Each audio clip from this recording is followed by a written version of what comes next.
میں ہاتھ جوڑ کے مولوی صاحب سے ایک سوال کرتا ہوں یار، فتویٰ نہ لگانا، گولی نہ چلانا، گستاخی کا ٹائٹل نہ دینا، بس مجھے جواب دے دینا۔ حضرت ابوبکر صدیق نے وہاں کہا کہ مجھے دفن کرو، کس حق سے؟ حضرت عمر بن خطاب وہاں دفن ہوئے، ان کے باپ کی وراثت تھی، کس حق سے؟ بلکہ اہل سنت کی کتابیں بڑی پڑی ہیں۔ امت مسلمہ میں جو سب سے بڑا ڈسپیوٹ ہے، جو سب سے بڑا تنازع ہے، جو سب سے بڑا اختلاف ہے، وہ فدق ہے۔ تو اب جو اہل سنت علماء وہ کہتے ہیں معاذ اللہ کہ جو فدق میں حضرت ابوبکر صدیق کا فیصلہ وہ حق ہے، وہ سچ ہے۔ اچھا، میں ان ملا حضرات سے پوچھتا ہوں جو کہتے ہیں کہ فدق کے پوائنٹ آف ویو سے حضرت ابوبکر صدیق کا فیصلہ حق ہے، تو جو یہ کہتے ہیں وہ پاک سیدہ کی گستاخی اور بے ادبی تو نہیں نہ کرتے؟ اگر ان سے پوچھے تو وہ کہتے ہیں کوئی گستاخی نہیں۔ جو کہتے ہیں کہ حضرت ابوبکر صدیق کا جو فیصلہ تھا وہ درست تھا، حق تھا، سچ تھا، ساتھ کہتے ہیں کہ پاک سیدہ کی کوئی گستاخی نہیں۔ اگر یاسین قادری کہے کہ فدق کا معاملے میں پاک سیدہ حق پر تھی تو کہتے ہیں ابوبکر کی گستاخی ہو گئی۔ مولوی صاحب کہتے ہیں کہ ابوبکر صدیق کا فیصلہ حق ہے، انہوں نے حدیث پڑھی لا نورث ما ترکنا صدقۃ، انہوں نے حدیث پڑھی، ٹھیک کہا انہوں نے، کہتے کوئی پاک سیدہ کی بے ادبی نہیں۔ میں کہوں کہ پاک سیدہ حق پر تھی تو کہتے تو نے گستاخی کر دی۔ یارو یہ درنگی تو نہیں نہ ہونی چاہیے، پرکھنے کا معیار تو ایک ہونا چاہیے نا۔ اس کا مطلب ہے کہ صحابہ کے لیے تیرا پیمانہ اور ہے، اہل بیت کے لیے تیرا پیمانہ اور ہے۔ ہماری بخاری میں اور مسلم میں مسند احمد بن حنبل نے پوری سیاستہ میں یہ احادیث کثرت کے ساتھ آئی ہیں۔ اور اگلی بات سنیں، جو حضرت ابوبکر صدیق کا دفاع کرتے ہیں اس معاملے میں، کوئی ایک بندہ آپ کو ایسا نہیں ملے گا جس نے اس حدیث کی سند پہ گفتگو کی ہو۔ سند اتنی تگڑی ہے، سند میں ہستیاں تو دیکھو۔ اس فدق والی جو روایت ہے اس کو روایت کرتی ہیں ام المومنین حضرت اما عائشہ صدیقہ۔ اب کہو ضعیف، وہ جو ہے ہی صدیقہ یار، وہ روایت کر رہی ہیں، عبداللہ بن زبیر روایت کر رہے ہیں، ابن شہاب زہری روایت کر رہے ہیں۔ ایک بندہ بھی سند میں ایسا نہیں جس کے بارے میں کوئی مائی کا لال جرا کر سکے۔ ہماری صحیح بخاری میں یہ روایت موجود ہے کہ جب پاک سیدہ، دو روایات ہیں، سرکار عباس بن عبد المطلب کے ساتھ خلیفہ اول کے دربار میں حاضر ہوئی اور مطالبہ کیا فدق کا۔ بڑی خاص بات دینے لگا ہوں، جب انہوں نے مطالبہ کیا آگے سے حضرت ابوبکر نے کہا کہ حضور نے فرمایا تھا لا نورث ما ترکنا صدقۃ، ہمارے انبیاء کا کوئی ورثہ نہیں، ہمارا کوئی وارث نہیں، نہ ہم کسی کے ہیں۔ تو لہٰذا یہ روایت آگے انہوں نے پڑھی، یہ ہے خبر واحد، یعنی حضور علیہ الصلوۃ والسلام حضرت ابوبکر صدیق کے کان میں تو نہیں کہہ گئے تھے کہ انبیاء کا کوئی وارث نہیں ہوتا، یعنی انہوں نے یہ آگے سے جب حدیث پڑھی تو پاک سیدہ نے قرآن مجید فرقان حمید سے متعدد آیات پڑھی، تو یار انبیاء کی وراثت پہ۔ حضرت زکریا علیہ السلام نے جب اللہ کی بارگاہ میں دعا کی یحییٰ کے لیے تو انہوں نے ایک جملہ کہا ہے انی خفت الموالیہ، مجھے اپنے رشتہ داروں سے خوف ہے، انی خفت الموالیہ، مجھے اپنے رشتہ داروں سے کیا ہے؟ خوف ہے، خطرہ ہے کہ میرے بعد یہ میرے جو مال ہے، جو جائیداد ہے، اس کو یہ ہڑپ کر لیں گے۔ صحب لی من لدنک ولیہ، تو اس لیے مجھے اپنی بارگاہ سے ولی عطا کر۔ درمیان میں ایک اور جملہ ہے وکانت امراتی عاقرا، میری جو زوجہ ہے وہ ذرا ضعیفہ ہو چکی ہے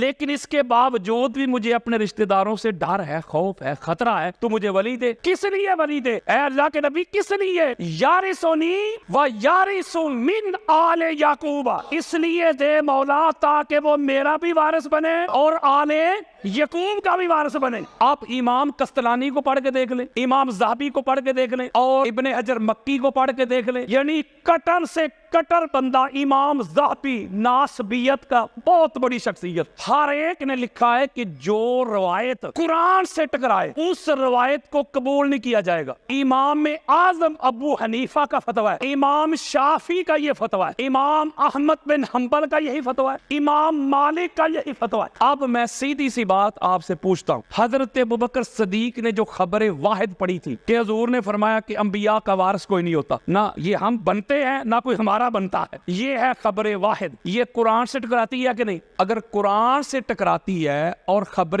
واحد بھی ہے تو پھر مجھے بتائیں قرآن کو پکڑنا چاہیے کہ خبر واحد کو؟ قرآن کو۔ اور ہمارے اہل سنت کے سارے ائمہ کا یہی اجماع ہے اس بات پہ۔ تو پتہ چلا کہ جب پاک سیدہ نے جا کے مطالبہ کیا تو آگے سے یہ حدیث آئی، آگے سے حضرت ام ایمن پتہ کون ہے رضی اللہ تعالی عنہ، یہ وہ بی بی ہیں جو حضور علیہ السلام کو اپنے باپ کی وراثت میں ملی تھی۔ یا رسول اللہ، آپ کو تو آپ کے باپا جان کی وراثت ملی ہے۔ چلو جی ایک اور نقطہ دیتا ہوں جو اسی پہ بضد ہو جائے، نہیں ہوتا ہی نہیں وارث انبیاء کا۔ اگر اکلوتی اولاد ہو نا تو اس کا ہاف بنتا ہے، حصہ ہاف آدھا، اور بیوی کا بنتا ہے 1/8۔ جب حضور علیہ السلام کا وصال ہوا ہے تو پیچھے آقا علیہ السلام کی واحد ایک ہی اولاد تھی، پاک سیدہ یار۔ حضور علیہ السلام کے بیٹوں کا بھی وصال ہو چکا تھا، چلو جو 4 منتے، پہلی 3 بیٹیوں کا بھی وصال ہو چکا تھا، اکلوتی واحد، ٹھیک ہو، یعنی اس کا کل ترکے میں سے بنتا ہے ہاف، بیویوں کا بنتا ہے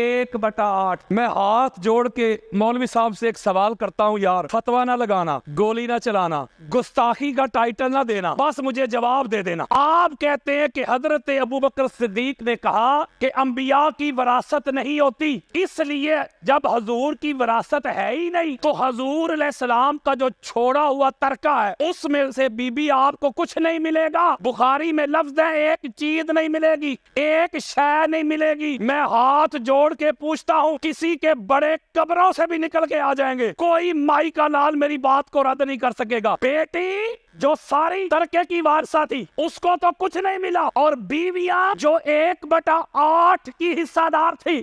میں پوچھتا ہوں مولوی سے، کوئی ضعیف روایت بھی لے کے آ، میں وہ بھی قبول کروں گا کہ حضرت ابوبکر صدیق نے کہا کہ بیٹا عائشہ، انبیاء کی وراثت نہیں ہوتی۔ جب تک حضور ظاہراً حیات تھے آپ کو اجازت تھی کہ رسول اللہ کے گھر میں رہے، اب چونکہ رسول اللہ کا ہو گیا وصال تو وراثت ان کی ہے ہی نہیں، وارث کسی نے بننا ہی نہیں، تو رسول کا گھر چھوڑے اور میرے گھر میں آئے۔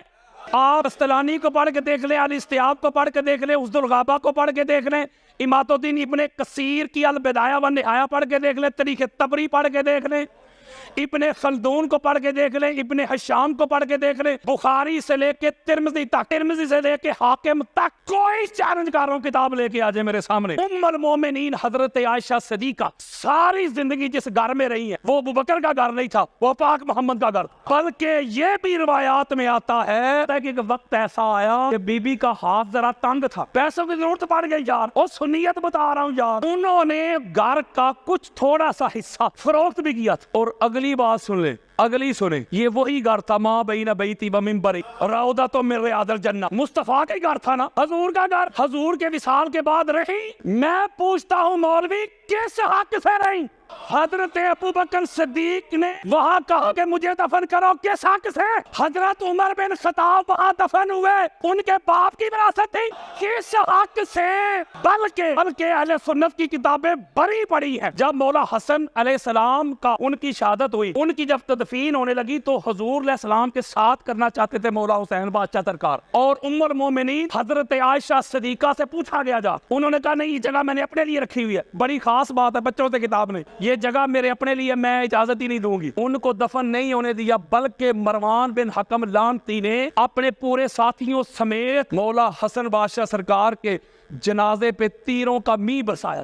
یارو جن کا حق ہی نہیں بنتا، نبی کی وراثت ہی نہیں ہوتی، تو یہ کیسے بن گئے؟ جب نبی کی وراثت تقسیم نہیں ہوتی ذرا عدل کے ساتھ فیصلہ کیجئے گا۔ جو آگے الفاظ ہے نا بخاری میں مسلم میں، جب بی بی نے دلائل دیے، جب بات قبول نہ کی گئی تو پھر الفاظ آگے بخاری میں، مسلم میں، مسند احمد بن حنبل، فہاجرت فغاضب، کہ پاک سیدہ پھر غضبناک ہو گئی، ناراض ہو گئی، خفا ہو گئی، تعلق توڑ لیا، لا تکلمہ حتی ماتت، یہاں تک جب تک پاک سیدہ ظاہراً حیات رہی حضرت ابوبکر سے کلام بھی نہیں کیا، اور رات کے اندھیرے میں وصیت کی۔ مولا علی علیہ السلام کو بخاری پڑھ رہا ہوں یار، کہ رات کی تاریکی میں پاک سیدہ کی نماز جنازہ مولا علی علیہ السلام نے پڑھائی۔ ایک روایت میں پیچھے 7 لوگ تھے، ایک میں 6 لوگ تھے، ایک میں 8 لوگ تھے، ایک میں 11 لوگ تھے، اور حضرت ابوبکر اور حضرت عمر کو خبر تک نہ دی۔ گستاخی نہیں کر رہا کسی کی یار، روایت پڑھ کے دے رہا ہوں یار، کسی کو اگر میری بات پہ اختلاف ہو تو یہ میرے موبائل میں پڑھی ہے ساری حدیثیں ابھی دیتا ہوں جو ہماری کتابوں میں لکھا ہوا وہ بتا رہا ہوں. اس میں لکھا ہوا ہے کہ پاک سیدہ ناراض ہو گئی, غضبناک ہو گئی. اور اسی بخاری میں یہ بھی حضور علیہ السلام کا فرمان ہے نا, قال رسول اللہ فاطمہ تو بدعۃ منی فمن اغضبها اغضبنی, فاطمہ میرا ٹکڑا ہے, جس نے فاطمہ کو ناراض کیا اس نے مجھے ناراض کیا.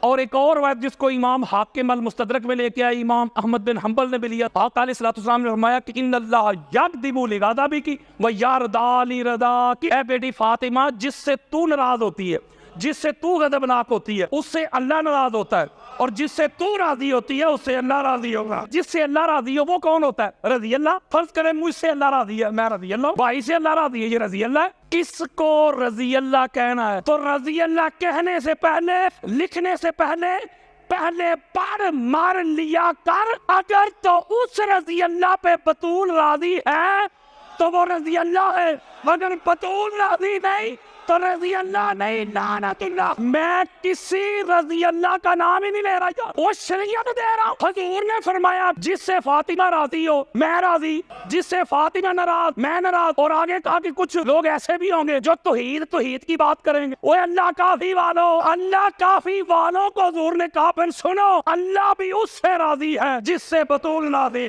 یہ چونکہ روایات ہماری کتابوں میں ہے نا, اہل سنت میں کہا جاتا ہے کہ قرآن کے بعد بخاری ہے. بڑے سے بڑا کٹر ناس بھی نا اس پر جرا ہی نہیں کرتا. اب انہوں نے سوچا ہے حالانکہ کریے, ہماری کتابوں میں لکھا ہے کہ پاک سیدہ کی ناراضگی تو اللہ کی ہو جاتی. بندہ تے گیا, نماز روزے بھی گئے. اب انہوں نے کیا پتا کہ کیا کہا. میں ایک مولوی صاحب کی تقریر سن رہا تھا, نام نہیں لے رہا, وہ کہہ رہے تھے بھائی شیعہ لوگ, حالانکہ کہ بخاری رہ کہتا ہے شیعہ لوگ, اس کا مطلب بخاری بھی پھر شیعہ ہی ہوا. وہ کہتے ہیں شیعہ لوگ کہتے ہیں کہ فدق کے معاملہ میں حضرت ابوبکر صدیق نے پاک سیدہ کو ناراض کر دیا, تو حضور نے فرمایا تھا جس نے پاک سیدہ کو ناراض کیا اس نے محمد کو کر دیا. اگر یہی بات مان لی جائے تو پاک سیدہ کو تو مولا علی نے بھی ناراض کیا. اب وہ دلیل کیا دے رہا ہے وہ ذرا توجہ کے ساتھ سنیے گا. روایت یہ پیش کر رہا ہے کہ جب ابو جہل نے, ابن حشام نے مولا علی علیہ السلام کی بارگاہ میں ایک خواہش کا اظہار کیا کہ میں اپنی بیٹی کی شادی آپ سے کروانا چاہتا ہوں, ذرا توجہ میری طرف رکھنی ہے آپ نے. وہ کہتے ہیں کہ جب مولا علی, مولوی صاحب کہتے ہیں مولا علی دوسری شادی کرنا چاہتے تھے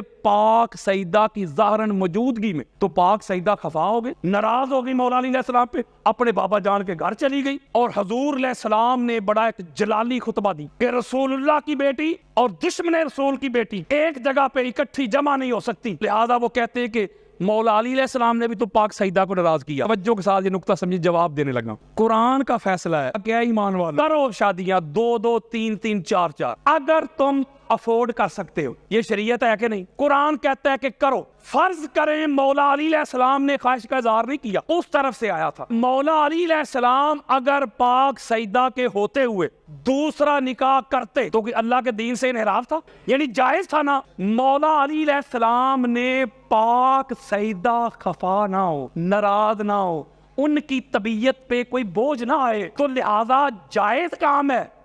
اللہ اور اللہ کے رسول نے مجھے اجازت دی ہوئی ہے, جائز ہے. لیکن پاک سیدہ ناراض نہ ہو, جائز کام بھی چھوڑا کہ نہیں. شریعت ہے, اللہ کے رسول نے اجازت دی ہے, شریعت مصطفیٰ ہے. لیکن پاک سیدہ ناراض نہ ہو کہ ان کی طبیعت پہ بوجھ نہ آئے. حضور علیہ السلام نے جو جملہ کہا, جو جملہ انہوں نے گھڑا ہوا ہے کہ حضور نے فرمایا تھا کہ محمد مصطفیٰ کی بیٹی اور دشمن رسول کی بیٹی ایک گھر میں جمع نہیں ہو سکتی.